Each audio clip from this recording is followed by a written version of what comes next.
If you've been wanting to try decoupage but you're too intimidated, don't be. With the right materials and this super simple technique, you can transform your furniture in no time. To get started, I like to paint my surface white. Most tissue paper is somewhat transparent, so having a nice clean white slate underneath is going to make your design pop and you won't have any colors peeking through. For this project, I'm using a Tim Holtz tissue paper that I got on Amazon. If you're working with a surface that has sharp corners or edges like a tabletop or dresser drawer fronts, you don't even have to measure your tissue paper. Just cut it slightly larger than the surface you'll be decoupaging so that the edges drape over. For this particular project, my tissue paper is actually slightly more narrow than my actual desktop, so I'm going to have to cut an extra strip of paper to cover the full surface. Something like this is super simple when you're using a paper such as this. This has a crazy busy pattern on it and everything is going in different directions. So doing a patchwork of different tissue papers is not a big deal. No one will ever see the seams and it looks like it goes together. But if you're doing something with one large pattern or a repeating pattern, you might want to be a little more careful. Or try to get some tissue paper or wrapping paper that is larger than the surface you'll be decoupaging. That way you have one cohesive pattern.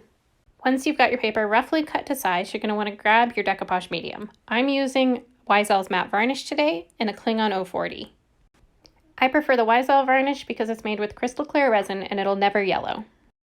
Using your brush, you want to apply a moderate layer of varnish to your surface. You don't want it so thick that it's dripping, but you don't want it so thin that it'll dry too fast.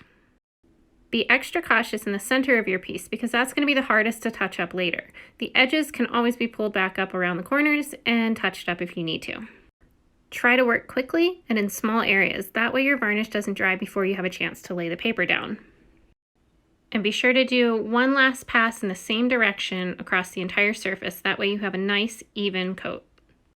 Once you have all your varnish on, it's time to lay your paper down. Using a higher quality tissue paper or wrapping paper is going to make this a lot easier because you're going to be able to pick the paper up and move it around without tearing it. Gently lay your paper down, starting at one edge, and go gradually at an angle. This is going to prevent a lot of air bubbles from coming up underneath your paper. Lift and adjust your paper as needed. That way your pattern is in the right direction, it's even, and you don't have any air bubbles. At this point, I like to use my fingertips to gently push down on the paper, press against the varnish, and get any air bubbles out to the edge. I start from the center and just work my way to the edge of the table, pushing any air out. If you're working with a super smooth surface like a drawer front or a flat table, this is much, much easier. But this desk has a little pencil tray in the edge of it, so I'm going to grab an X-Acto knife and actually slice my paper in a couple different spots. That way the paper can give in the corners and actually work its way down into the crevice of the pencil holder and not have any pockets of air in there. Be cautious when doing this because it can actually tear your paper and sometimes you can see that through the pattern. In this particular paper, it's totally fine, but just something to be aware of.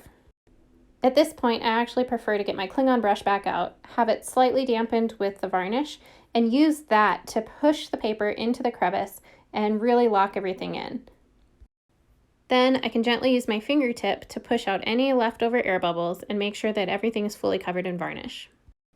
Once any complicated areas like the pencil holder are locked in, I like to go around the edges, lift my paper up a little bit to make sure I've got full coverage, add a little bit of varnish here and there, and then press down once again.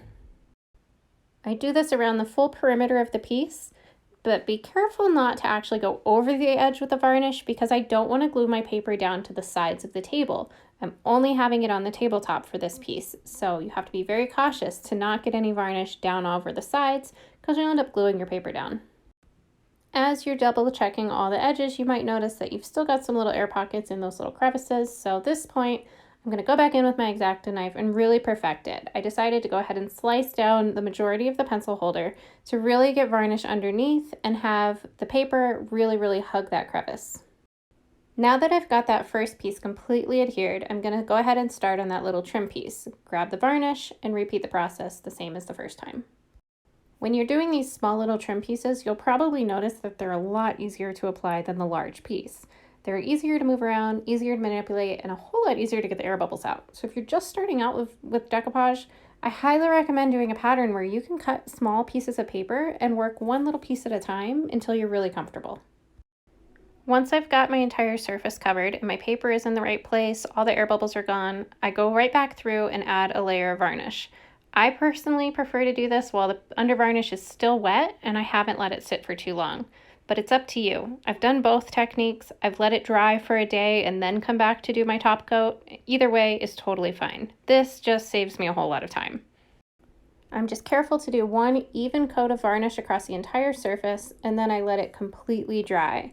The dry time is going to depend on what product you're using and your location. I'm in Colorado in a super dry climate, so I can get away with just a couple hours of dry time. Other places, you might need a little extra time. Once your varnish is completely dried, it's time to get all the edges off your paper.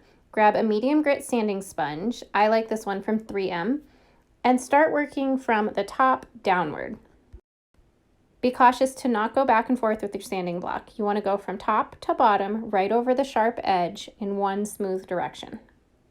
In just a few swipes, you'll start to see the paper tear in a nice clean line. As soon as it breaks away, I start moving down a little further and a little further each time until the paper completely separates. The most important thing to remember at this point is to not go back upwards with your sanding block. That can completely destroy your decoupage paper. It'll tear it, it'll lift it off from the varnish, and you'll have to start all over again.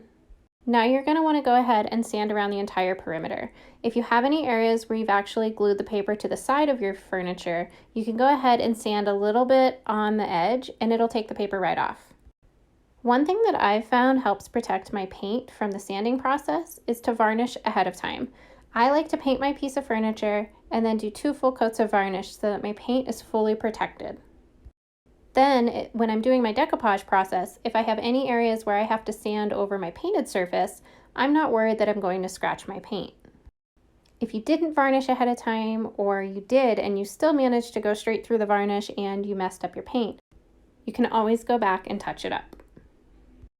Once all my edges are completely clean, I like to go back through and do 1 to 2 more coats of varnish to fully protect my decoupage paper. And there you have it. Using the YSL varnish, it makes it a waterproof and super durable surface, which is perfect for little kids' desks. Hopefully this video helped and made decoupage feel a little less intimidating. But at the end of the day, just remember, it's just paint. It should be fun. If you like this video and you'd like to see more tips and tricks or painting techniques, be sure to subscribe. Thanks and have a great day.